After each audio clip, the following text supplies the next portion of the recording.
नमस्कार मित्रांनो, साईप्रभा या चॅनलमध्ये आपलं स्वागत आहे. मित्रांनो, ज्ञानेश्वरीचा पुढील अध्याय घेण्या अगोदर आपण पाहूया ज्ञानेश्वरी काय आहे आणि ज्ञानेश्वरी का वाचायला हवी. तर मित्रांनो, ज्ञानेश्वरी म्हणजे पोथी नव्हे. ज्ञानेश्वरी म्हणजे भगवद्गीतेचे निरूपण. जीवनाची सर्व अंगे जिवंतपणे जगणारा श्रीकृष्ण, त्याचे ते विचार. आणि सांगितली तर ती कोणाला, तर जग जिंकण्याची पात्रता अंगी बाळगणाऱ्या तरुण अर्जुनाला. हे तर तरुणांचेच पुस्तक. हे म्हणजे एक मॅनेजमेंटचे पुस्तकच समजा. लाईफची मॅनेजमेंट, जीवन कसे जगावे याचे तत्त्वज्ञान. ज्ञानेश्वरीतील तत्त्वज्ञान निवृत्तीचं नाहीच. संपूर्ण ज्ञानेश्वरीत कुठेही जीवनाशी फटकून वागण्याचा सल्ला नाही, कुठेही साधू बनून संसाराचा त्याग करण्याचा उपदेश नाही. उलट जीवनाला आनंदाने सामोरे जाण्यासाठी ज्ञानेश्वरीतील असंख्य दाखले देता येतील. ज्ञानेश्वरी हे जीवन कसे जगावे याचा दाखला आहे. जीवन व्यवस्थापनाचे हे पुस्तक आहे.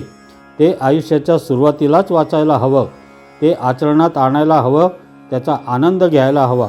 ज्ञानेश्वरीची खरी गरज आहे ती आयुष्याच्या सुरुवातीलाच हातपाय गाळून बसलेल्या असंख्य तरुणांना, निराशेच्या गर्तेत सापडलेल्या, अभ्यासाच्या आणि स्पर्धेच्या बोजाखाली दबलेल्या तरुणांना, जीवनाचा आनंद न घेता एखाद्या ओझ्याप्रमाणे आयुष्याचा प्रत्येक क्षण पुढे लोटणाऱ्या तरुणांनी ज्ञानेश्वरी वाचायलाच हवी. ज्ञानेश्वरी वाचनाने व श्रवण केल्याने एक आगळा वेगळा आनंद, चैतन्य व प्रसन्नता निर्माण होते. तर चला मित्रांनो, सुरू करूया ज्ञानेश्वरीचा पुढील अध्याय. अध्याय पहिला. ओम श्री परमात्मने नमः. ज्ञानेश्वरी भावार्थ दीपिका अर्थात श्रीमद भगवद्गीतेवरील मराठी टीका. अथ प्रथमोध्यायः. अध्याय पहिला. अर्जुन विषाद योग. ओंकार हाच परमात्मा आहे असे कल्पून ज्ञानदेवांनी मंगल केले आहे. हे सर्वांचे मूळ असणाऱ्या व वेदांच्या प्रतिपादनाचा विषय असणाऱ्या ओंकारा, तुला नमस्कार असो. व स्वतःला जाणण्यास योग्य असणाऱ्या आणि सर्वव्यापी अशा आत्मरूपी ओंकारा, तुझा जय जयकार असो. वरील विशेषणांनी युक्त अशा देवा, सर्वांच्या बुद्धीचा प्रकाश जो गणेश, तो तूच आहेस. निवृत्तीनाथांचे शिष्य म्हणतात, महाराज ऐका, संपूर्ण वेद हीच त्या गणपतीची उत्तम सजवलेली मूर्ती आहे आणि तिच्या ठिकाणी निर्दोष वर्णरूपी सौंदर्य खुलून राहिले आहे. आता त्या गणपतीच्या शरीराची ठेवण पहा. मन्वादिकांच्या स्मृती हेच त्याचे अवयव होत. त्या स्मृतीतील अर्थसौंदर्याने ते अवयव म्हणजे लावण्याची केवळ खाणच बनले आहे. 18 पुराणे हेच त्याच्या अंगावरील रत्नखचित अलंकार आहेत. त्यात प्रतिपादलेली तत्वे हीच रत्ने व छंदबद्ध शब्द हीच त्यांची कोंदणे होत. उत्तम प्रकारची शब्दरचना हेच त्या गणपतीच्या अंगावरील रंगवलेले वस्त्र आहे आणि त्या शब्दरचनेतील अलंकार हे त्या वस्त्राचे चकचकीत तलम तंतू आहेत. पहा, कौतुकाने काव्य नाटकांविषयी विचार केला असता ती काव्य नाटके त्या गणपतीच्या पायातील लहान घागऱ्या असून त्या अर्थरूप आवाजाने रुणझुणत असतात. कारण त्यात प्रतिपादलेली अनेक प्रकारची तत्वे व त्यातील कुशलता यांचा बारकाईने विचार केला असता यामध्येही निवडक वेच्यांची काही चांगली रत्ने आढळतात. येथे व्यासादिकांचा बुद्धी हाच कोणी त्या गणपतीच्या कमरेला बांधलेला शेला शोभत आहे व त्याच्या पदराच्या दशा निर्दोषपणे झळकत आहेत. पहा, 6 शास्त्रे म्हणून जी म्हणतात तेच गणपतीचे 6 हात आहेत आणि म्हणून भिन्न भिन्न मते हीच त्याच्या हातातील शस्त्रे आहेत. तरी कणादशास्त्ररूपी हातामध्ये अनुमानरूपी परशु आहे. गौतमीय न्याय दर्शनरूपी हातात प्रमाण प्रमेयादी षोडश पदार्थांचे तत्वभेदरूपी अंकुश आहे. व्यासकृत वेदांत सूत्ररूपी हातात ब्रह्मरसाने भरलेला ब्रह्मज्ञानरूपी मोदक शोभत आहे. बौद्ध मताचे निदर्शन करणाऱ्या बौद्ध वार्तिकांनी प्रतिपादलेले बौद्ध मत हाच कोणी स्वभावतः खंडित झालेला दात तो पतंजल दर्शनरूपी एका हातात धरला आहे. मग बौद्धांच्या शून्यवादाचे खंडन झाल्यावर सहजच येणारा निरीश्वर सांख्यांचा सत्कार्यवाद हा त्या गणपतीचा वर देणारा कमलासारखा हात होय. पहा, त्या गणपतीच्या ठिकाणी सोलीव ब्रह्मसुखाचा निरतिशय आनंद हीच सरळ अति निर्मळ व बरे वाईटाची निवड करण्यात समर्थ अशी लांब सोंड आहे. तर प्रश्नोत्तर रूप चर्चा हात दात असून त्या चर्चेतील पक्षरहितपणा हा त्या दाताचा पांढरा रंग आहे. ज्ञानरूप बारीक डोळे असलेला विज्ञानचा नियामक असा हा देव आहे. ज्ञानदेव म्हणतात, पूर्वमीमांसा व उत्तरमीमांसा ही शास्त्रे हीच त्या गणपतीच्या दोन्ही कानांच्या ठिकाणी मला वाटतात व बोध हेच मदरूपी अमृत असून मुनी हे भ्रमर त्याचे सेवन करतात.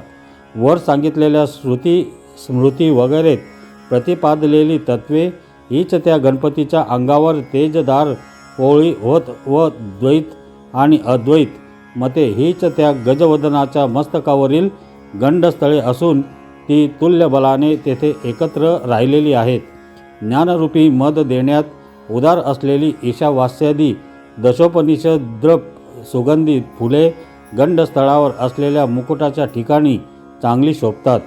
ओंकाराची प्रथम अकार मात्रा हे त्या गणपतीचे 2 पाय असून दुसरी उकार मात्रा हे त्याचे मोठे पोट आहे आणि तिसरी मकार मात्रा हाच त्याच्या मोठ्या व वाटोळ्या मस्तकाचा आकार आहे. या तिन्ही मात्रा एकत्र झाल्या म्हणजे संपूर्ण वेद कवटाळला जातो. त्या मूळ बीजरूपी गणेशाला मी गुरुकृपेमुळे नमस्कार करतो. आता जी वाणीची अपूर्व क्रीडा करणारी असून चातुर्य वागर्थ व कला यांची देवता आहे व जिने सर्व जग मोहून टाकले आहे त्या सरस्वतीला मी वंदन करतो. ज्या सद्गुरूंनी मला या संसारपुरातून तारले ते माझ्या हृदयात आहेत म्हणून माझे विवेकावर फार प्रेम आहे. ज्याप्रमाणे डोळ्यात अंजन घातले की दृष्टी फाकते व मग द्रव्याचा सहज सुगावा लागून द्रव्याचा मोठा खजिना दृष्टीला दिसू लागतो, किंवा ज्याप्रमाणे चिंतामणी हस्तगत झाल्यावर मनोरथ नेहमी विजयी होतात, त्याप्रमाणे माझे सर्व मनोरथ श्री निवृत्तीनाथांच्यामुळे पूर्ण झाले आहेत असे ज्ञानदेव म्हणतात. एवढ्यासाठी अहो ज्ञाते पुरुष हो, गुरुभजन करावे व त्या योगे कृतकृत्य व्हावे. ज्याप्रमाणे झाडाच्या मुळांना पाणी घातले असता अनायासे फांद्या व पाने यांना टवटवी येते, अथवा समुद्र स्नानाने त्रैलोक्यात जेवढी तीर्थे आहेत तेवढी घडतात, किंवा अमृतरसाच्या सेवनाने सर्व रसांचे सेवन घडते, त्याप्रमाणे श्री गुरूंना वंदन केले म्हणजे सर्वांनाच वंदन केल्यासारखे होत असल्यामुळे मी त्याच श्री गुरूंना पूज्यता बुद्धीने वारंवार वंदन केले. कारण की तो इच्छिलेल्या मनाच्या आवडी पुरवणारा आहे. श्री गुरूंना वंदन केल्यानंतर आता ज्यात गीता निर्माण झाली अशा महाभारताची खोल विचारांनी भरलेली कथा, तिचे महात्म्य ऐका. ही कथा सर्व चमत्कारांची खाण आहे किंवा विचाररूपी वृक्षांचा बगीचा आहे, अथवा ही सर्व सुखांचे उगमस्थान आहे, अनेक सिद्धांतांचा साठा आहे, किंवा शृंगारादी नवरसरूपी अमृताने भरलेला समुद्र आहे, किंवा ही कथा प्रत्यक्ष मोक्ष असून सर्व विद्यांचे मूलस्थान आहे. त्याचप्रमाणे संपूर्ण शास्त्रांमध्ये ही श्रेष्ठ आहे, किंवा ही कथा सर्व धर्मांचे माहेरघर आहे, सज्जनांचा जिव्हाळा आहे, सरस्वतीच्या सौंदर्य रूप रत्नांचा जामदार खाना आहे, अथवा व्यासांच्या विशाल बुद्धीमध्ये स्फुरण पाहून सरस्वती या कथेच्या रूपाने त्रिजगतात प्रगट झाली आहे. म्हणून हा महाभारत ग्रंथ सर्व काव्यग्रंथाचा राजा आहे. या ग्रंथाच्या ठिकाणी मोठेपणाची कमाल झाली आहे व येथूनच रसांना रसाळपणाचा डौल आला आहे. त्याचप्रमाणे याची आणखी एक महती ऐका. यापासूनच शब्दांच्या संपत्तीला निर्दोष शास्त्रीयता आली आहे. त्यामुळे ब्रह्मज्ञानाची मृदुता वाढली आहे.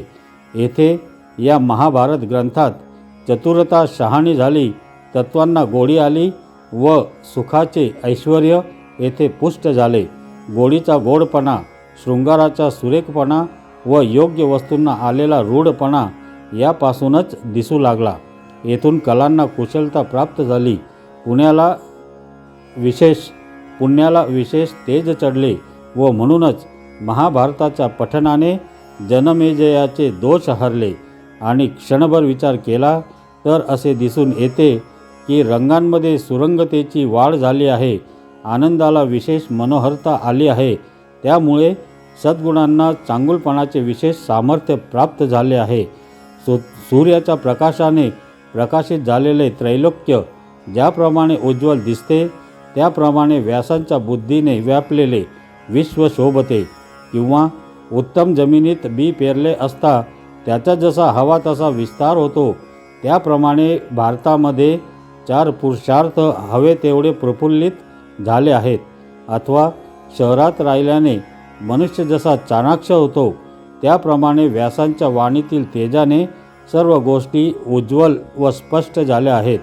किंवा तारुण्यावस्थेत स्त्रियांच्या ठिकाणी ज्याप्रमाणे सौंदर्याचा बहर अधिक उठावदार दिसतो, किंवा बगीच्यात वसंत ऋतूने प्रवेश केला असता तेथील सर्व झाडांच्या सौंदर्यांची पूर्वीपेक्षा ज्याप्रमाणे असाधारण अशी खाण उघडते, अथवा सोन्याची लगड पाहिली असता ते सोने साधारण दिसते, डोळ्यात भरत नाही, पण त्याच लगडीचे दागिने बनवल्यावर तेच सोने आपले निराळीचे सौंदर्य दाखवते, त्याप्रमाणे व्यासांच्या बोलण्याने अलंकृत झाले असता हवा तसा चांगलेपणा येतो. हे समजूनच की काय पूर्वीच्या कथानकांनी भारताचा आश्रय घेतला, अथवा जगामध्ये पूर्ण मोठेपणा प्राप्त व्हावा म्हणून स्वतःच्या ठिकाणी लहानपणा घेऊन पुराणांनी आख्यान रूपाने भारतात प्रवेश केला. एवढ्याकरता महाभारतामध्ये जे नाही ते त्रैलोक्यातही नाही. या कारणामुळे संपूर्ण त्रैलोक्य व्यासांचे उष्टे आहे असे म्हटले जाते. म्हणजे व्यासांच्या नंतर झालेल्या कवींनी आपल्या सर्व कल्पना व्यासांपासून उसण्या घेतल्या आहेत. अशी जगात सुरस म्हणून प्रसिद्ध असलेली व ब्रह्मज्ञानाला उत्तम जन्म देणारी ही भारतीय कथा राजश्रेष्ठ जनमेजय राजाला वैशंपायन ऋषींनी सांगितली.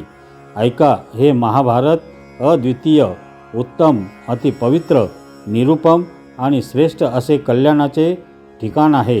जो श्रीकृष्णाने अर्जुनाला संवादरूपाने उपदेशिला तो गीता नावाचा प्रसंग भारतामध्ये कमलातील परागाप्रमाणे आहे. अथवा व्यासांनी आपल्या बुद्धीने वेदरूपी समुद्राचे मंथन करून हे भारतरूपी अमर्याद लोणी काढले.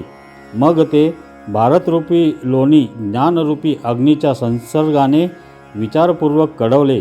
त्यामुळे त्याचा परिपाक होऊन त्याला साजूकपणा आला. त्याचे गीतारूपी साजूक तूप बनले. वैराग्यातील लोक ज्या गीतारूपी तुपाची इच्छा करतात, संत जे नेहमी अनुभवतात व पार पावलेले ज्ञानी तेच मी आहे म्हणजे सोहमभावाने जेथे रममाण होतात, भक्तांनी जिथे श्रवण करावे, जी तिन्ही लोकात प्रथम नमस्कार करण्यास योग्य आहे, ती गीता भीष्म पर्वात प्रसंगानुरोधाने सांगितली आहे, जिला भगवद्गीता असे म्हणतात. ब्रह्मदेव व शंकर जिची प्रशंसा करतात व जिचे सनकाधिक आदराने सेवन करतात.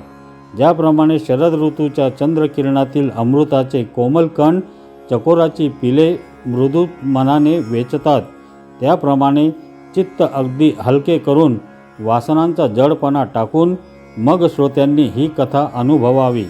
हिची चर्चा शब्दा वाचून करावी. मनातल्या मनात हिचा विचार करावा. इंद्रियांना पत्ता लागू न देता हिचा उपभोग घ्यावा व हिच्याशी प्रतिपादक शब्दांच्या अगोदर त्यात सांगितलेल्या सिद्धांतांचे आकलन करावे. कमलातील पराग भुंगे घेऊन जातात, परंतु कमळाच्या पाकळ्यांना त्याची खबरही नसते. त्याप्रमाणेच या ग्रंथातील तत्वांचे सेवन करावे. किंवा चंद्र दिसू लागताच चंद्रविकासी कमलिनी प्रफुल्लित होऊन आपली जागा न सोडताच त्याला आलिंगन देते. हे प्रेमसौख्य कसे भोगावे ते एक तिलाच ठाऊक असते. त्याचप्रमाणे गंभीर व शांत अंतःकरणाने जो संपन्न आहे तोच या गीतेचे रहस्य जाणतो. अहो, अर्जुनाच्या पंक्तीला बसून ऐकण्याची ज्यांची योग्यता असेल त्या संतांनी कृपा करून इकडे लक्ष द्यावे. ज्ञानदेव म्हणतात, अहो आपले अंतःकरण गंभीर आहे म्हणून हे वरील ओवीतील विधान मी लढिवाळपणे केले. ही वास्तविक आपल्या पायाजवळ विनंती आहे. लहान मूल जरी बोबड्या शब्दांनी बोलले तरी त्याचा अधिकच संतोष मानायचा हा ज्याप्रमाणे आईबापांचा स्वभावच असतो त्याप्रमाणे तुमच्याकडून माझा अंगीकार झाला आहे व सज्जनांनी मला आपले म्हणून म्हटले आहे, तेव्हा अर्थातच माझे जे काय उणे असेल ते सहन करून घ्यालच. त्याबद्दल आपली प्रार्थना कशाला करू. परंतु खरा अपराध तो वेगळाच आहे, तो हा की मी गीतेचा अर्थ आकलन करण्याचा प्रयत्न करत आहे. म्हणून ऐका अशी मी तुमची विनंती करत आहे. एक गीतार्थाचे काम न झेपणारे आहे याचा विचार न करता उगाच हे साहस करण्याचे मनात आणले. वास्तविक पाहिले तर सूर्यप्रकाशात काजव्याची काय शोभा आहे, किंवा टिटवीने समुद्र आटवण्यासाठी ज्याप्रमाणे आपल्या चोचीने पाणी उपसण्याचा प्रयत्न केला त्याप्रमाणे मीही अल्पज्ञ हे गीतार्थ सांगण्याच्या कामी प्रवृत्त झालो आहे. हे पहा, आकाशाला कवटाळायचे झाल्यास आकाशाहून मोठे व्हावयास पाहिजे, आणि म्हणूनच विचार केला असता हे गीतार्थ सांगणे माझ्या योग्यते बाहेरचे आहे. या गीतार्थाची महती एवढी आहे की स्वतः शंकर आपल्या मनाशीच त्याचा विचार करत असता देवी पार्वतीने आपण एकसारखा विचार कशाचा करता असा त्यांना मोठ्या आश्चर्याने प्रश्न केला.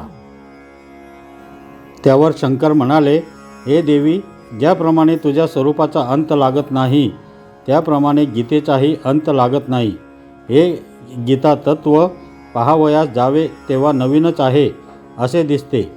वेदार्थरूपी समुद्र हा योगनिद्रेत असलेल्या सर्वेश्वराचे धोरणे आहेत. त्या परमात्म्याने स्वतः प्रत्यक्ष जागेपणी गीता अर्जुनाला सांगितली. असे हे गीतार्थाचे काम गहन आहे. या कामी वेदांचीही मती कुंठित होते आणि मी तर पडलो मंदमती. तेव्हा तेथे माझा पाड कसा लागणार. या अमर्याद गीतार्थाचे आकलन कसे होणार. सूर्याला कोणी उजळावे. चिलटासारख्या क्षुद्र प्राण्यास हे आकाश आपल्या मुठीत कसे धरून ठेवता यावे असे आहे. तरी ज्ञानेश्वर महाराज म्हणतात, या कामी मला एक आधार आहे. ज्या अर्थी या कामी श्री गुरु निवृत्ती राय यांची अनुकूलता आहे त्या अर्थी त्यांच्या आधारावर धीर धरून मी बोलतो, गीतार्थ सांगण्याचा यत्न करतो. एरवी मी तर बोलून चालून मूर्ख आहे व माझ्या हातून हा अविचार होत आहे, तरी संत कृपेचा दिवा माझ्या पुढे सारखा लखलखीत तेवत आहे. लोखंडाचे सोने होते खरे, परंतु तसे करण्याचे सामर्थ्य केवळ परिसामध्येच आहे, किंवा मेलेल्यासही परत जीवित लाभते. पण तो प्रताप केवळ अमृताचा आहे. जर प्रत्यक्ष सरस्वती प्रकट होईल तर मुक्याला वाचा फुटेल. ही केवळ वस्तू सामर्थ्याची शक्ती आहे. यात आश्चर्य ते काय. कामधेनू ही ज्याची आई आहे त्याला न मिळण्यासारखे काय आहे. आणि म्हणूनच मी या ग्रंथाला हात घातला आहे.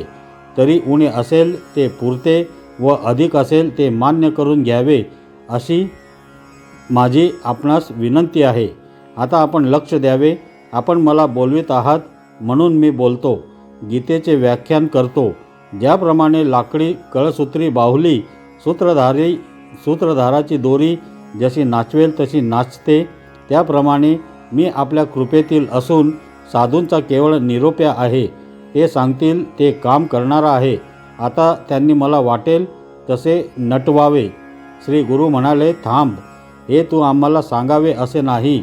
आता तू चटकन ग्रंथार्थाकडे लक्ष दे. लवकर ग्रंथ सांगण्यास आरंभ कर.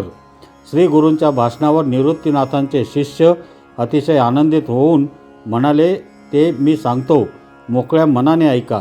तर मुलांच्या ममतेने वेडा झालेला धृतराष्ट्र संजयास प्रश्न करू लागला. तो म्हणाला, संजया, कुरुक्षेत्रीची हकीकत काय आहे ती मला सांग. ज्या कुरुक्षेत्राला धर्माचे घर म्हणतात तेथे पांडव आणि माझे पुत्र लढाईच्या निमित्ताने गेलेले आहेत. तरी ते एकमेक एवढा वेळ काय करीत आहेत ते मला लवकर सांग. त्यावेळी तो संजय म्हणाला की पांडव सैन्याने उठाव केला तेव्हा ज्याप्रमाणे महाप्रलयाचे वेळी काळ आपले तोंड पसरतो त्याप्रमाणे ते दिसले. अशा प्रकारे त्या घनदाट सैन्याने एकदम उठाव केला तेव्हा त्याला कोण आवरणार. जसे काळकूट एकदा उसळले म्हणजे त्याचे शमन करण्याला कोण समर्थ आहे? अथवा वडवानल समुद्राच्या पोटातील अग्नी एकदा पेटला तशात त्याला वाऱ्याने हात दिला म्हणजे तो जसा सागराचे शोषण करून आकाशापर्यंत भडकतो, त्याप्रमाणे न आटोपणारे ते सैन्य अनेक व्यूह रचून सज्ज झालेले असल्यामुळे त्यावेळी फारच भयंकर भासले. ज्याप्रमाणे हत्तीच्या कळपांना सिंह मुळीच मोजत नाही, त्याप्रमाणे ते सैन्य पाहून दुर्योधनाने त्याची मुळीच पर्वा केली नाही. नंतर दुर्योधन जवळ येऊन त्यांना म्हणाला, पांडवांचे हे सैन्य कसे उसळले आहे पहा. हुशार अशा द्रुपदपुत्र धृष्टद्युम्नाने सैन्याचे हे नाना प्रकारचे व्यूह सबवार रचलेले आहेत, जसे काय डोंगरी किल्लेच.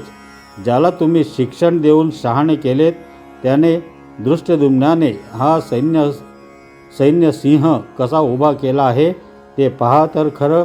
आणखीही जे शस्त्रास्त्रात प्रवीण व क्षात्रधर्मात निपुण आहेत असे असामान्य योद्धे आहेत, जे शक्तीने मोठेपणाने व पराक्रमाने भीम व अर्जुन यांच्यासारखे आहेत.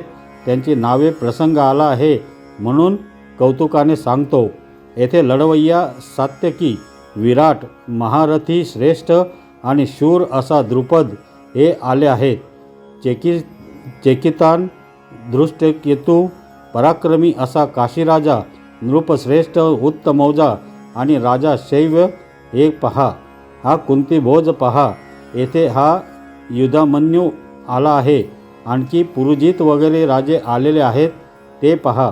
दुर्योधन म्हणाला, अहो द्रोणाचार्य, सुभद्रेच्या अंतःकरणाला आनंद देणारा व प्रति अर्जुनच असा तिचा मुलगा अभिमन्यू हा पहा. आणखीही द्रौपदीचे पुत्र हे सर्व महारथी वीर आहेत. त्यांची मौजदाद करता येणार नाही, पण असे अपरिमित महारथी वीर या ठिकाणी जमले आहेत. आता आमच्या सैन्यामध्ये प्रमुख असे जे महायोद्धे आहेत ते प्रसंगाच्या ओघानेच सांगतो, ते ऐका. तुम्ही आधी करून जे मुख्य वीर आहेत त्यांची नावे केवळ दिग्दर्शनार्थ म्हणजे आपल्या माहिती करताच सांगतो. प्रतापाने केवळ तेजस्वी सूर्यच असा हा गंगेचा पुत्र भीष्म आहे आणि शत्रुरूपी हत्तीला सिंहासारखा असणारा हा वीर कर्ण आहे. या एकट्याच्या केवळ संकल्पाने या जगाची उत्पत्ती व संहार होऊ शकतात. फार कशाला हा एकटाच कृपाचार्य यांना पुरे नाही का? येथे विकर्ण वीर आहे, तो पलीकडे अश्वत्थामा पहा. याची धास्ती प्रत्यक्ष यमही मनात नेहमी बाळगीत असतो. समितिंजय आणि सोमदत्ती असे आणखीही पुष्कळ आहेत. त्यांच्या सामर्थ्याची मर्यादा ब्रह्मदेवालाही समजत नाही. ते शस्त्रविद्येत तरबेज आहेत. अस्त्रांच्या मंत्रविद्येचे मूर्तिमंत अवतार आहेत. फार काय सांगावे. जेवढी म्हणून अस्त्रे आहेत तेवढी सर्व यांच्यापासूनच प्रचारात आली आहेत. ते या जगात अद्वितीय योद्धे आहेत. यांच्या अंगात पुरेपूर शौर्य आहे. एवढे असूनही हे सर्व वीर अगदी जीवावर उदार होऊन माझ्या बाजूला मिळाले आहेत. ज्याप्रमाणे पतिव्रतेचे मन पती वाचून इतरांना स्पर्श करीत नाही, त्याप्रमाणे या चांगल्या योद्ध्यांना मीच काय ते सर्वस्व आहे. आमच्या कार्यापुढे यांना आपले जीवित अगदी तुच्छ वाटते. असे हे निस्सीम व उत्तम स्वामी भक्त आहेत. हे युद्धकुशल असून युद्ध कौशल्याने कीर्ती जिंकणारे आहेत. फार काय सांगावे. क्षात्रधर्म मूळ यांच्यापासूनच उत्पन्न झाला आहे. याप्रमाणे सर्व अंगांनी परिपूर्ण असे वीर आमच्या सैन्यात आहेत. आता यांची काय गणती करू. हे अपार आहेत. आणखी क्षत्रियांमध्ये ज्येष्ठ व या जगात नाणावलेले योद्धे असे जे भीष्माचार्य, त्यांना या सेनेच्या अधिपत्याचा अधिकार दिलेला आहे. आता यांनी आपल्या सामर्थ्याने आवरून या सैन्याची अशी काही रचना केली आहे की जसे काय किल्लेच बांधले आहेत. याच्या पुढे त्रिभुवनही पदार्थ आहे. आधी असे पहा, समुद्र हा कोणाला दुस्तर नाही. तशात ज्याप्रमाणे वडवानल सहाय्यकारी व्हावा किंवा प्रलयकाळचा अग्नी व प्रचंड वारा या दोहोंचा ज्याप्रमाणे मिलाप व्हावा, त्याप्रमाणे या गंगेच्या पुत्राच्या सेनापतित्वाची जोड या पराक्रमी सैन्याला मिळाली आहे. आता या सैन्याबरोबर कोण झगडेल वर सांगितलेल्या आमच्या या सैन्याच्या मानाने हे पांडवांचे सैन्य खरोखरच अपुरे दिसत आहे आणि त्यात भीमसेन अगोदरच आडदांड आणि तो त्याच्या सैन्याचा अधिपती झाला आहे. मग काय, असे बोलून त्याने ती गोष्ट सोडून दिली. मग दुर्योधन सर्व सेनापतींना असे म्हणाला की आपापले सैन्य समुदाय सज्ज करा. ज्यांच्या ज्या अक्षयिणी आल्या असतील त्यांनी त्या अक्षयिणी युद्धभूमीवर कोणकोणत्या महारथ्याकडे द्यायच्या आहेत त्या द्याव्या. त्या महारथ्याने त्या अक्षयिणीला आपल्या हुकुमतीत ठेवावे आणि भीष्मांच्या आज्ञेत राहावे. नंतर दुर्योधन द्रोणाचार्यांना म्हणाला, तुम्ही सर्वांवर देखरेख ठेवावी. या भीष्मांचेच फक्त संरक्षण करावे. यांना माझ्याप्रमाणेच मानावे. यांच्या योगानेच आमचा हा सर्व सेनाभार खरा समर्थ आहे. आमच्या सेनेची मदार यांच्यावरच आहे. राजाच्या या भाषणाने सेनापती भीष्मांना संतोष झाला. मग त्याने सिंहासारखी गर्जना केली. ती गर्जना दोन्ही सैन्यात विलक्षण तऱ्हेने दुमदुमत राहिली. तिचा प्रतिध्वनीही आकाशात न मावता पुन्हा पुन्हा उठू लागला. तो प्रतिध्वनी उठत असताच वीरवृत्तीच्या बलाने स्फुरण घेऊन भीष्मांनी आपला शंख वाजवला. ते दोन्ही आवाज मिळाले तेव्हा त्रैलोक्याच्या कानठळ्या बसल्या. त्यावेळी जणू काय आकाशच तुटून पडते की काय असे वाटले. त्यामुळे आकाश घडाडले, सागर उसळला आणि स्थावर व जंगम थरथर कापू लागले. त्या मोठ्या आवाजाच्या नादाने डोंगरातील दऱ्या दणाणून राहिल्या. इतक्यात त्या सैन्यात रणवाद्ये वाजू लागली. नाना प्रकारची रणवाद्ये जिकडे तिकडे इतकी भयंकर व कर्कश वाजू लागली. मी म्हणणाऱ्यांनाही तो महाप्रलय वाटला. नौबत, डंके, ढोल, शंख, मोठ्या झांजा व कर्णे आणि महायोद्ध्यांच्या भयंकर गर्जना या सर्वांची एकच गर्दी झाली. ते योद्धे आवेशाने दंड ठोकू लागले. कोणी चिडून एकमेकांना युद्धासाठी हाका मारू लागले आणि त्या ठिकाणी मदोन्मत्त हत्ती आवरेनासे झाले. तेथे अशा स्थितीत भित्र्यांची तर गोष्टच कशाला पाहिजे. कच्चे लोक तर कसपटासमान उडून गेलेच, पण प्रत्यक्ष यमाससुद्धा धाक पडला. तो गर्भगळीत होऊन पायच धरेना. त्यापैकी कित्येकांचे तर उभ्याच प्राण गेले. जे धैर्यवान होते त्यांची दातखिळी बसली आणि मी म्हणणारे नामांकित वीर थरथर कापू लागले. असा वाद्यांचा मोठा विलक्षण आवाज ऐकून ब्रह्मदेव व्याकुळ झाला व आज प्रलयकाळ येऊन ठेपला असे देव म्हणू लागले. तो आकांत पाहून स्वर्गात अशी गोष्ट झाली. इतक्यात इकडे पांडवांच्या सैन्यात काय झाले.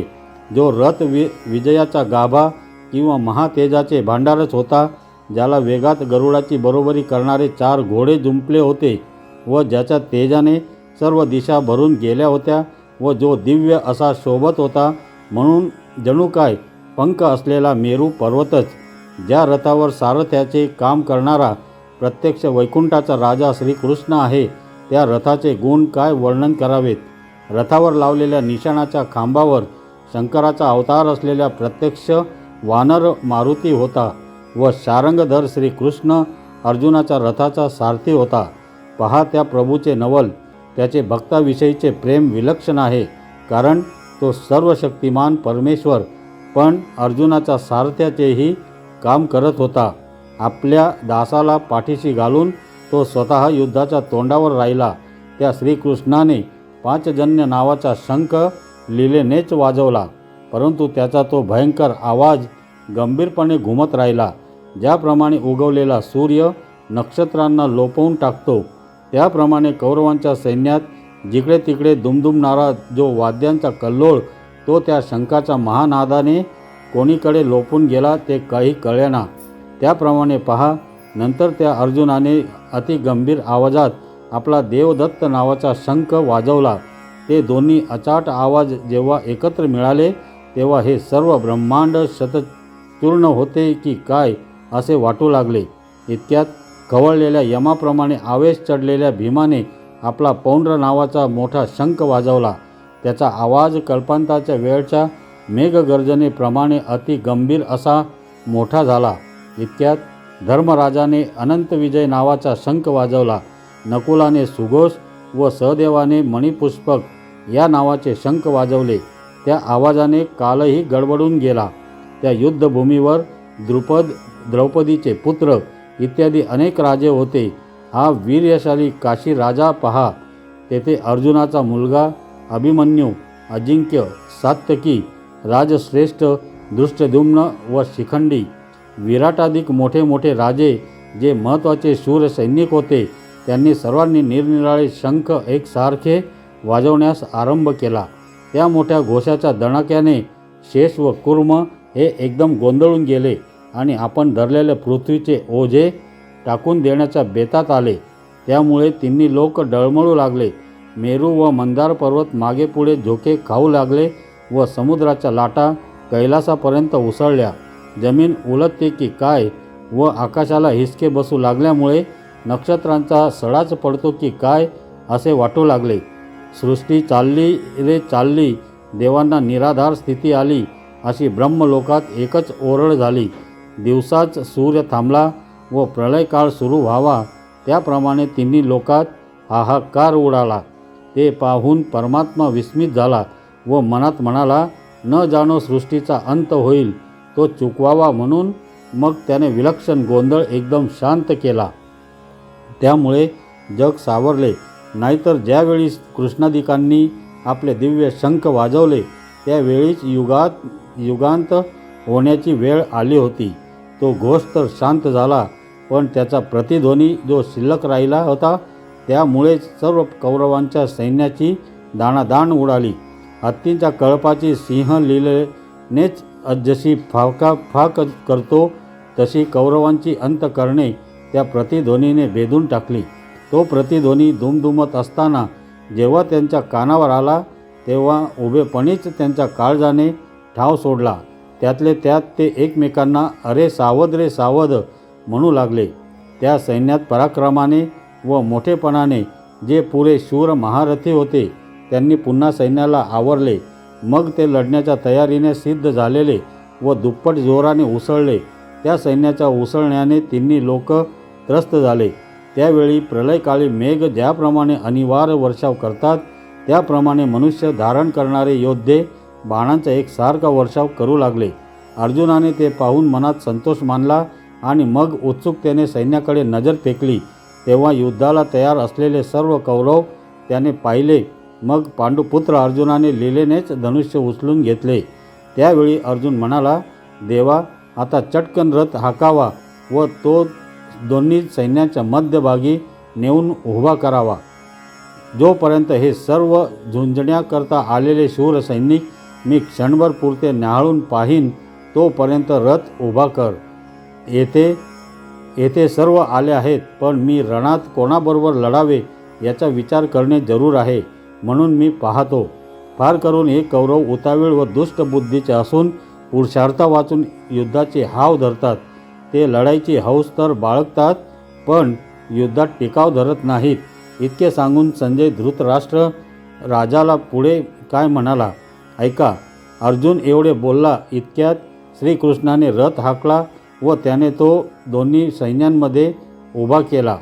ज्या ठिकाणी भीष्म, द्रोण आदी करून आप्तसंबंधी व आणखी पुष्कळ राजे पुढे उभे होते त्या ठिकाणी रथ थांबवून अर्जुन तो सर्व सैन्य समुदाय उत्सुकतेने पाहू लागला. मग म्हणाला, देवा, पहा हे सगळे भाऊबंद व गुरु आहेत. तेव्हा ते ऐकून श्रीकृष्णाच्या मनाला अचंबा वाटला. तो श्रीकृष्ण आपल्या मनाशीच म्हणाला, ह्याने यावेळी हे काय मनात आणले आहे कुणास ठाऊक, पण काहीतरी विलक्षणच असावे. याप्रमाणे पुढचे त्याने अनुमान बांधले. तो सर्वांच्या हृदयात राहणारा असल्यामुळे त्याने ते सहज जाणले. परंतु त्यावेळी तो काही न बोलता स्तब्ध राहिला. तो तेथे केवळ आपले चुलते, आजे, गुरु, भाऊ, मामा या सर्वांचंच अर्जुनाने पाहिले. आपले इष्टमित्र, मुले बाळे हे सर्व त्या सैन्यात आले आहेत असे त्याने पाहिले. जिवलग मित्र, सासरे, आणखी सगळे सोयरे, पुत्र, नातू असे अर्जुनाने तेथे पाहिले. ज्यांच्यावर त्याने उपकार केले होते किंवा संकटकाळी ज्यांचे रक्षण केले होते, फार काय लहान मोठे आदी करून असे हे सर्व कुळच दोन्ही सैन्यात लढाईस तयार झालेले आहे हे त्यावेळी अर्जुनाने पाहिले.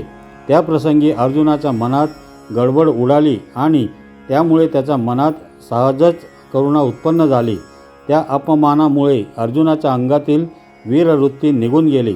ज्या स्त्रिया उच्च कुळातल्या असून गुण व रूप यांनी संपन्न असतात त्यांना आपल्या अंगच्या पाणीदारपणामुळे दुसऱ्या स्त्रीचे म्हणजे सवतीचे वर्चस्व सहन होत नाही. नवीन स्त्रीच्या आवडीच्या भरात कामासक्त पुरुष आपल्या बायकोला विसरतो आणि मग वेडावल्यासारखा तिची योग्यता न पाहता तिच्या नादी लागतो. किंवा तपोबलाने वृद्धी ऐश्वर्य प्राप्त झाली असता वैराग्यशाली पुरुषाची बुद्धी भ्रम पावते आणि मग त्याला वैराग्यसिद्धीची आठवण राहत नाही. त्याप्रमाणे अर्जुनाची त्यावेळी स्थिती झाली. त्याची असलेली वीरवृत्ती गेली, कारण त्याने आपले अंतःकरण करुणेला वाहिले. पहा, मांत्रिक चाचरला, मंत्रोच्चारात चुकला असता जशी त्याला बाधा होते तसा तो धनुर्धारी अर्जुन मोठ्या मोहाने व्यापला गेला. म्हणून त्याच्या अंगी असलेले धैर्य खचले आणि त्याचे हृदय करुणेने पाजरले. ज्याप्रमाणे चंद्रकिरणांचा वर्षाव झाल्यामुळे चंद्रकांतमणी पाजरू लागला, त्याप्रमाणे पार्थ महाकरुणेने मोहून गेला आणि मग खेदयुक्त होऊन कृष्णाबरोबर बोलू लागला. तो म्हणाला, देवा ऐका, मी हा सर्व जमाव पाहिला. इथे तर सर्व आप्तसंबंधीच दिसतात. हे सर्व लढाईत उन्मत्त झाले आहेत हे खरे, पण त्यांच्याशी लढणे आपल्याला योग्य कसे होईल? या नातलगांशी युद्ध करायच्या विचाराने मला कसेसेच होत आहे. मला मुळीच भान राहिले नाही, ते नाहीसे झाले आहे. माझे मन व बुद्धी सुद्धा स्थिर नाही. पहा, माझा देह कापत आहे, तोंडाला कोरड पडली आहे आणि सगळ्या गात्रांना शिथिलता आली आहे. सर्वांगावर काटा उभा राहिला आहे. माझ्या मनात अतिशय यातना होत आहेत आणि गांडीव धनुष्य धरायचा हात लुळा पडला आहे. ते धरले न जाता निसटले, परंतु हातातून केव्हा गळून पडले याची मलाच दाद नाही. या मोहाने माझे हृदय असे घेरले आहे. हे अर्जुनाचे अंतःकरण वज्राहूनही कठीण, दुसऱ्यास दाद न देणारे अति खंबीर आहे. पण या करुणेची कडी त्याच्याही वर आहे. ही मोठी नवलाची गोष्ट आहे. ज्याने युद्धात शंकरास जिंकले व निवात कवच नावाच्या राक्षसांना बेपत्ता केले, त्या अर्जुनाला एका क्षणात मोहाने घेरले. ज्याप्रमाणे वाटेल त्या प्रकारचे कोरडे लाकूड भुंगा पोखरून टाकतो, परंतु कोवळ्या कळीमध्ये मात्र अडकून पडतो. तेथे तो प्राणासही मुकेल, पण त्या कमळाच्या पाकळ्या फाडण्याचा विचार त्याच्या मनासही शिवत नाही. त्याप्रमाणे पहा, हा स्नेह करुणा जात्या कोवळा खरा, पण महाकठीण आहे. संजय म्हणाला, राजा ऐक, हा स्नेह म्हणजे परमात्म्याची माया आहे. ही ब्रह्मदेवालाही आकळत नाही, म्हणून त्याने अर्जुनाला भुरळ पाडली. असो राजा ऐक. मग तो अर्जुन युद्धाला आलेले सर्व आपलेच लोक आहेत असे पाहून लढाईचा अभिमान विसरून गेला. तेथे त्याच्या चित्तात सदैता कोठून उत्पन्न झाली कोण जाणे.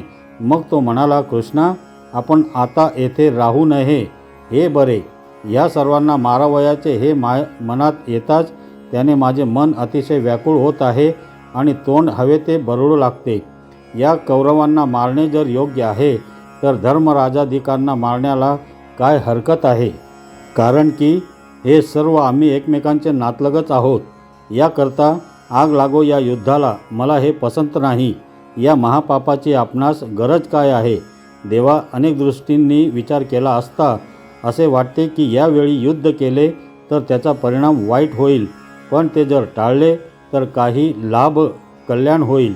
या विजयाच्या इच्छेशी मला काहीच कर्तव्य नाही. अशा रीतीने राज्य मिळाले तरी आपल्याला काय करायचे आहे? अर्जुन म्हणाला, या सर्वांना मारून जे भोग भोगायचे त्या सगळ्यांना आग लागो. तेने सुखेविण होईल ते भलतेसे साहिजेल, वरी जीवितही वेची जेल याची लागी. त्या भोगांपासून मिळणाऱ्या सुखाच्या अभावी जो प्रसंग येऊन पडेल तो वाटेल तसा बिकट असला तरीही सहन करता येईल. इतकेच काय, यांच्याकरता आपले प्राण खर्ची पडले तरी चालेल, पण यांचे प्राण घ्यावे आणि मग आपण राज्य भोगावे ही गोष्ट माझे मन स्वप्नात देखील सहन करू शकणार नाही. जर या वडील माणसांचे अहित मनाने चिंतायचे तर आम्ही जन्माला येऊनही काय उपयोग व आम्ही जगावे तरी कोणासाठी? कुळातील लोक पुत्राची इच्छा करतात, त्याचे काय हेच फल आहे की काय? त्याने आपल्या आप्तेष्टांना केवळ वधच करावा. हे मी आपल्या कुळाचा नाश राज्य मिळवण्याकरता करीन असे आपण मनात तरी कसे आणावे? वज्रासारखे कठोर शब्द आपण कसे उच्चारावे? उलट पक्षी झाल्यास आपण त्याचे हितच करावे. आम्ही जे जे मिळवावे ते या सर्वांनी वास्तविक भोगायचे आहे. यांच्या कामाकरता आम्ही आपले प्राणही खर्चावयाचे आहेत. आम्ही देशोदेशीचे सर्व राजे युद्धात जिंकून जे आपले कुळ ते तोषवावे. तेच हे आमचे सर्व कुळ. पण कर्म कसे विपरीत आहे पहा. ते सर्व आपापसात लढावयास तयार झाले आहेत. बायका मुले आपले खजिने ही सर्व सोडून व तलवारीच्या धारेवर आपले प्राण ठेवून जे लढाईस तयार झाले आहेत, अशांना मी मारू तरी कसा? मी कोणावर शस्त्र धरू? हे कौरव म्हणजे आम्हीच.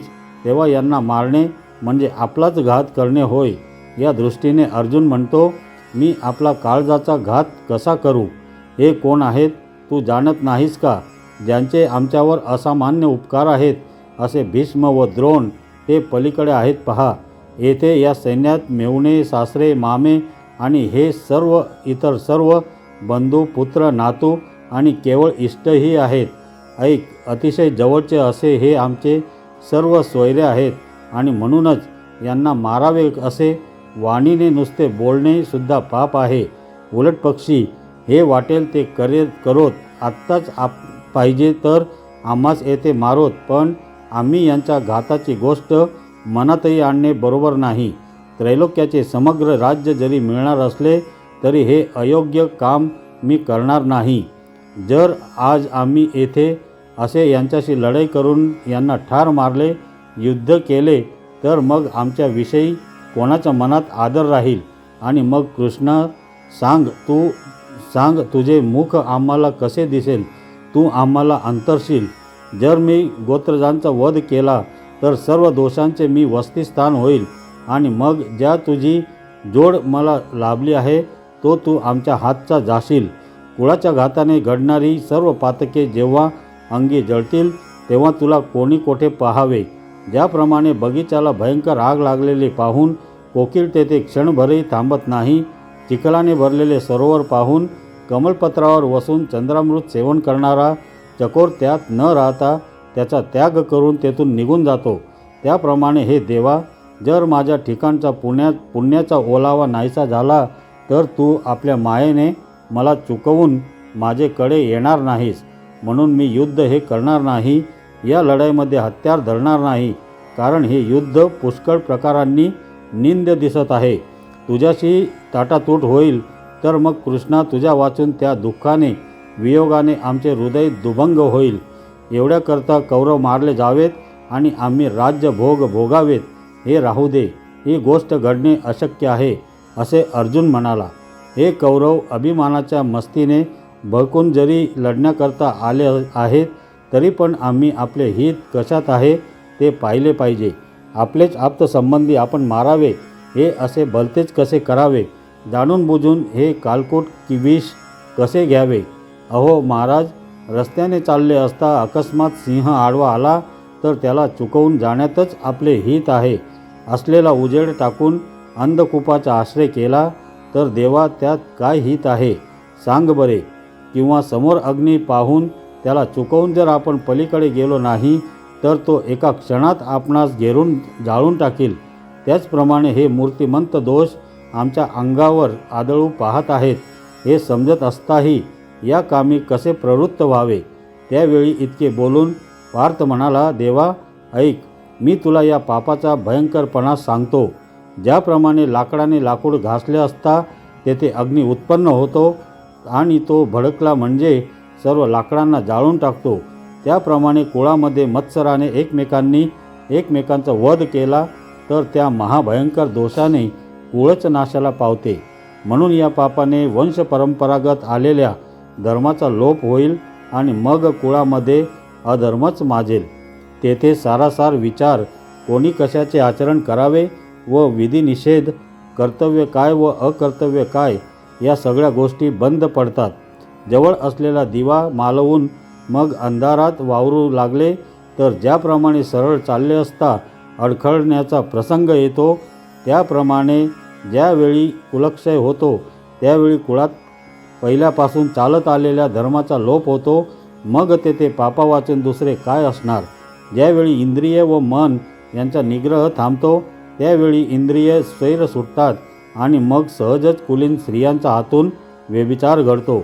उच्च वर्णाच्या स्त्रिया नीच वर्णाच्या लोकांशी रत होतात व अशा रीतीने वर्ण एकमेकात मिसळतात. वर्णसंकर होतो व त्यामुळे जाती धर्म मुळापासून उखडले जातात. ज्याप्रमाणे चव्हाट्यावर ठेवलेल्या बळीवर चारी बाजूंनी कावळे येऊन पडतात त्याप्रमाणे मोठी पापे कुळात शिरतात. मग त्या संपूर्ण कुळाला व कुळघातक्याला दोघांनाही नरकाला जावे लागते. पहा, याप्रमाणे वंशात वाढलेली प्रजा अधोगतीला जाते आणि मग त्यांचे स्वर्गातील पूर्वज फिरून परत येतात. ज्यावेळी रोज करायची धार्मिक कृत्ये बंद पडतात त्यावेळी कोण कोणाला तिरोधक देणार. असे झाल्यावर इतर काय करणार, स्वर्गात कसे राहणार. म्हणून ते देखील आपल्या कुळापाशी नरकात येतात. ज्याप्रमाणे नखाच्या टोकाला साप चावला म्हणजे त्याचे विष शेंडीपर्यंत आहा म्हणता पसरते त्याप्रमाणे थेट ब्रह्मदेवापासूनचे पुढील सर्व कुळ अशा पातकाने बुडून जाते. देवा ऐका, येथे आणखी एक महापातक होते. ते हे की त्या पतितांच्या संसर्ग दोषाने लोकांचे आचार विचार चळतात, भ्रष्ट होतात. ज्याप्रमाणे आपल्या घराला अकस्मात अग्नी लागला म्हणजे तो भडकलेला अग्नी दुसऱ्या घरांनाही जाळून टाकतो त्याप्रमाणे त्या कुळाच्या संसर्गाने जे जे लोक वागतात ते या संसर्गरूप कारणाने दोषी होतात. तसे अर्जुन म्हणतो की अनेक दोषांमुळे मग त्या सर्व कुळाला भयंकर नरक भोगावा लागतो. त्या ठिकाणी पडल्यावर कल्पांती देखील त्याची सुटका होत नाही. एवढी कुलक्षयामुळे अधोगती होते. देवा ऐक, ही नाना प्रकारची दोषांविषयीची बोलणी कानाने ऐकतोस पण अजूनपर्यंत तुला शिसारी येत नाही. तू आपले हृदय वज्रासारखे कठोर का केले आहेस. ज्या शरीराकरता राज्यसुखाची इच्छा करावयाची ते शरीर तर क्षणभंगूर आहे असे कळत असताही अशा या घडणाऱ्या महापातकांचा त्याग करू नये काय. हे जे सर्व वाडवडील जमले आहेत त्यास मारून टाकावे अशा बुद्धीने त्याचकडे पाहिले की काय लहान सहान गोष्ट पातक आमच्या हातून घडली का तूच सांग. आता इतक्यावरही जगण्यापेक्षा आपण शस्त्रे टाकून देऊन यांचे बाण सहन करावे हे चांगले. असे केल्याने जितके दुःख भोगावे लागेल तितके सहन करावे इतकेच काय, पण अशा करण्याने मृत्यूही जरी प्राप्त झाला तथापि तो अधिक चांगला. परंतु असे हे पातक करण्याची आपल्याला इच्छा नाही. याप्रमाणे अर्जुनाने आपले सर्व कुळ पाहून म्हटले की यांचा नाश करून मिळवलेले राज्य म्हणजे केवळ नरक भोग आहे. संजय धृतराष्ट्राला म्हणाला, ऐक. असे त्यावेळी अर्जुन समरांगणावर बोलला. मग अर्जुन अत्यंत खिन्न झाला व त्याला गईवर आला. मग त्याने रथावरून खाली उडी घातली. ज्याप्रमाणे अधिकारावरून दूर झालेला राजपुत्र सर्व प्रकारांनी निस्तेज होतो किंवा जसा राहूने ग्रासलेला सूर्य तेजोरहित होतो अथवा महासिद्धींच्या योगाने पछाडलेला तपस्वी भुलतो आणि मग कामनेच्या तडाख्यात पडून दीन होतो, त्याप्रमाणे त्याने जेव्हा रथाचा त्याग केला तेव्हा तो अर्जुन दुःखाने पिडलेला दिसला. मग त्याने धनुष्य बाण टाकून दिले व त्याच्या डोळ्यांना अनिवार्य पाणी आले. संजय म्हणाला, राजा ऐक, तेथे अशी गोष्ट घडली. आता यावर तो वैकुंठपती कृष्ण अर्जुनाला खिन्न झालेला पाहून कोणत्या प्रकारे परमार्थाचा उपदेश करील ती आता पुढे येणारी सविस्तर कथा ऐकण्यास फार कौतुककारक आहे असे निवृत्तीनाथांचे शिष्य ज्ञानदेव म्हणतात. इति श्री ज्ञानदेव विरचिताया भावार्थ दीपिकाया प्रथमोध्यायः.